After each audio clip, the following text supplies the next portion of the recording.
Chapter 29, Woe to David's City. Verse 1. Woe to you, Ariel, Ariel, the city where David settled. Add year to year, and let your cycle of festivals go on. Yet I will besiege Ariel. She will mourn and lament. She will be to me like an altar hearth. I will encamp against you on all sides. I will encircle you with towers, and set up my siege works against you. Brought low, you will speak from the ground. Your speech will mumble out of the dust. Your voice will come ghost-like from the earth. Out of the dust your speech will whisper, but your many enemies will become like fine dust. The ruthless hordes like blown chaff. Suddenly, in an instant, the Lord Almighty will come with thunder and earthquake and great noise, with windstorm and tempest and flames of a devouring fire. Then the hordes of all the nations that fight against Ariel, that attack her and her fortress, and besiege her, will be as it is with a dream, with a vision in the night, as when a hungry person dreams of eating, but awakens hungry still, as when a thirsty person dreams of drinking, but awakens faint and thirsty still. So will it be with the hordes of all the nations that fight against Mount Zion. Be stunned and amazed, blind yourselves, and be sightless. Be drunk, but not from wine. Stagger, but not from beer. The Lord has brought over you a deep sleep.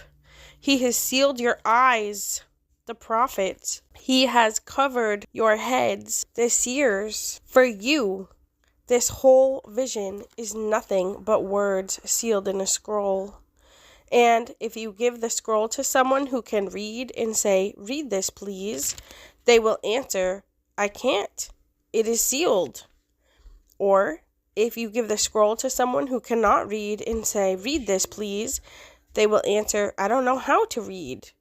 The Lord says, "These people come near to me with their mouth and honor me with their lips, but their hearts are far from me. Their worship of me is based on merely human rules they have been taught. Therefore, once more, I will astound these people with wonder upon wonder. The wisdom of the wise will perish. The intelligence of the intelligent will vanish. Woe to those who go to great depths to hide their plans from the Lord, who do their work in darkness and think, 'Who sees us? Who will know?' You turn things upside down, as if the potter were thought to be like clay. Shall what is formed say to the one who formed it, 'You did not make me'? Can the pot say to the potter, 'You know nothing'? In a very short time, will not Lebanon be turned into a fertile field, and the fertile field seem like a forest?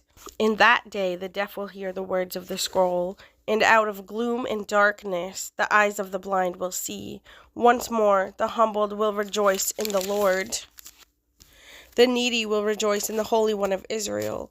The ruthless will vanish, the mockers will disappear, and all who have an eye for evil will be cut down. Those who, with a word, make someone out to be guilty, who ensnare the defender in court, and with false testimony deprive the innocent of justice.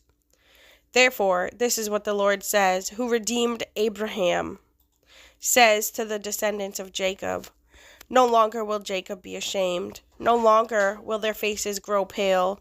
When they see among them their children, the work of my hands, they will keep my name holy. They will acknowledge the holiness of the Holy One of Jacob, and will stand in awe of the God of Israel.